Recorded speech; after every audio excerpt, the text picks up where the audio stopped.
ಫಾರ್ಮ್ಗಳಲ್ಲಿ ವಿಷವನ್ನು ನಿಜಕ್ಕೂ ಪಾಯ್ಸನನ್ನು ಮಾರ್ತಾ ಇದ್ದಾರೆ ಇ ಕಾಮರ್ಸ್ ಮಳಿಗೆಗಳು ಮತ್ತು ಇ ಕಾಮರ್ಸ್ ಸೆಲ್ಲಿಂಗ್ ಆ್ಯಪ್ಗಳು. ನಿಜಕ್ಕೂ ಕೂಡ ಅದು ದೊಡ್ಡ ಮಟ್ಟದ ದೊಡ್ಡ ದುರಂತ ಇದು. ಯಾಕೆಂದರೆ ಒಂದು ಪ್ರಾಡಕ್ಟನ್ನು ಈ ಸ್ವಿಗ್ಗಿಯಂತಹ ಒಂದು ಆನ್ಲೈನ್ ಇ ಕಾಮರ್ಸ್ ಕಂಪನಿ, ನೀವು ಏನು ಡೆಲಿವರಿ ತೆಗೆದುಕೊಳ್ತೀರಿ ಆ್ಯಪಲ್ಲಿ, ಒಂದು ಪ್ರಾಡಕ್ಟನ್ನು ಆರ್ಡರ್ ಮಾಡಿರ್ತಾರೆ.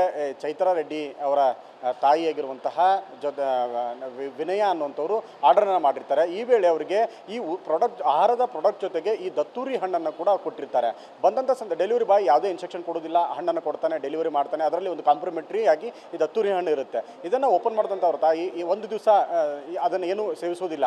ನೆಕ್ಸ್ಟ್ ಅವರಿಗೆ ಏನೋ ಒಂದು ಕ್ರೇವಿಂಗ್ ಇರುತ್ತೆ, ಹಸಿವು ತಿನ್ನಬೇಕು, ಇದನ್ನು ನೋಡೋಣ ಅಂತಂದು ಟೇಸ್ಟ್ ಮಾಡೋಣ ಅನ್ನೋ ಕಾರಣಕ್ಕೋಸ್ಕರ ಆ ಹಣ್ಣನ್ನು ಓಪನ್ ಮಾಡ್ತಾರೆ. ಓಪನ್ ಮಾಡಿ ಅದನ್ನು ಒಂದು ಭಾಗವನ್ನು ಮಾತ್ರ ತಿಂತಾರೆ, ಒಂದು ಎರಡಷ್ಟು ಸೀಡ್ಸನ್ನು ತಿಂತಾರೆ. ತಿಂತಾ ಇದ್ದ ಹಾಗೆ ಅವರಿಗೆ ಅದರ ಇಂಪ್ಯಾಕ್ಟ್ ದೇಹದ ಮೇಲೆ ಆಗೋಕ್ಕೆ ಶುರುವಾಗುತ್ತೆ. ತಕ್ಷಣಕ್ಕೆ ಕುಟುಂಬದವ್ರ ಜೊತೆ ಹಂಚ್ಕೊಳ್ತಾರೆ, ಈ ರೀತಿಯಾಗಿ ಆಯಿತು ಅಂತ. ಅವರು ತಕ್ಷಣಕ್ಕೆ ಗೂಗಲನ್ನು ಕೂಡ ಮಾಡ್ತಾರೆ, ಏನಿದು ದತ್ತೂರಿ ಹಣ್ಣು ಅಂದ್ರೆ ಏನು, ಇದರಿಂದ ಏನೇನು ಸಮಸ್ಯೆಗಳಂತ ನೋಡಿದಾಗ ಅವರಿಗೆ ಹೆವಿ ಟಾಕ್ಸಿಕ್ ಅನ್ನೋದು ಗೊತ್ತಾಗುತ್ತೆ. ಇಮಿಡಿಯೇಟ್ ಆಗಿ ಆಸ್ಪತ್ರೆಗೂ ಕೂಡ ಅಡ್ಮಿಟ್ ಆಗ್ತಾರೆ, ಚಿಕಿತ್ಸೆಯನ್ನು ಪಡೆದುಕೊಳ್ತಾರೆ. ಆಗ ವೈದ್ಯರು ಕೂಡ ಹೇಳ್ತಾರೆ, ಇದು ನಿಮಗೆ ಹೇಗೆ ಸಿಕ್ತು, ಯಾಕಂದರೆ ಇದು ವೆರಿ ಡೇಂಜರಸ್ ಪಾಯ್ಸನ್ ಆಗಿರುವಂಥ ಹಣ್ಣು, ಇದನ್ನು ಸೇವಿಸಬಾರ್ದು, ಸೇವಿಸಿದರೆ ನಿಜಕ್ಕೂ ಕೂಡ ಪ್ರಾಣಾಪಾಯ ಆಗುವಂಥ ಸಾಧ್ಯತೆಗಳಿರುತ್ತೆ ಅನ್ನೋಂಥ ಮಾಹಿತಿಯನ್ನು ಕೊಡ್ತಾರೆ. ಆಗ ಕೆಲವೊಂದಿಷ್ಟು ಎಕ್ಸಾಮಿನನ್ನು ಮಾಡ್ತಾರೆ, ಸ್ಕ್ಯಾನ್ ಮಾಡ್ತಾರೆ, ಜೊತೆಗೆ ಒಂದಿಷ್ಟು 24 ಗಂಟೆಗಳ ಅಬ್ಸರ್ವೇಷನ್ ನಂತರ ಮನೆಗೆ ಅವರಿಗೆ ಡಿಸ್ಚಾರ್ಜ್ ಮಾಡಿ ಕಳಿಸಿದ್ದಾರೆ. ಇದಾದ ಬಳಿಕ ಅವರು ಕೂಡ ಅವರಿಗೆ ಕೆಲವೊಂದಿಷ್ಟು ಹೃದಯದ ಸಮಸ್ಯೆಗಳು, ಶೋಲ್ಡರ್ ಪೇನ್ ಮತ್ತು ಹ್ಯಾಂಡ್ ಪೇನ್ಗಳು ಕೂಡ ಇದೆ, ಸಾಕಷ್ಟು ಸುಸ್ತಾಗುವಂಥದ್ದು, ಟೈರ್ಡ್ ಆಗುವಂಥದ್ದು ಕೂಡ ಇದೆ.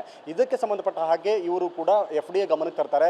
ಈ ರೀತಿಯಾಗಿ ಗ್ರೀನ್ ಡಾಟನ್ನು ಹಾಕ್ಕೊಂಡು ಆಹಾರದ ಹೆಸರಲ್ಲಿ ಈ ರೀತಿಯಾದಂಥ ಪಾಯ್ಸನಸ್ ಹಣ್ಣನ್ನು ಮಾರ್ತಾ ಇದ್ದಾರೆ ಈ ಆನ್ಲೈನ್ ಪ್ಲಾಟ್ಫಾರ್ಮ್ಗಳು. ಯಾವುದೇ ರೀತಿಯಂತಹ ಸೂಚನೆಗಳಿಲ್ಲ, ಲೇಬಲಿಂಗ್ ಇಲ್ಲ, ಒಂದು ಯಾವುದೇ ಇನ್ಸ್ಟ್ರಕ್ಷನ್ ಕೂಡ ಇಲ್ಲ, ಇದು ಡೇಂಜರಸ್ ಅನ್ನೋಂಥದ್ದನ್ನು. ಇದನ್ನು ಹೇಗೆ ಜನರ ಕೈಗೆ ತಲುಪಿಸ್ತೀರಿ ಅನ್ನೋಂಥ ಮಾಹಿತಿನ ಕೊಡ್ತಾ ಇದ್ದಾಗೆ FDA ಅಧಿಕಾರಿಗಳು ಅಲರ್ಟ್ ಆಗ್ತಾರೆ.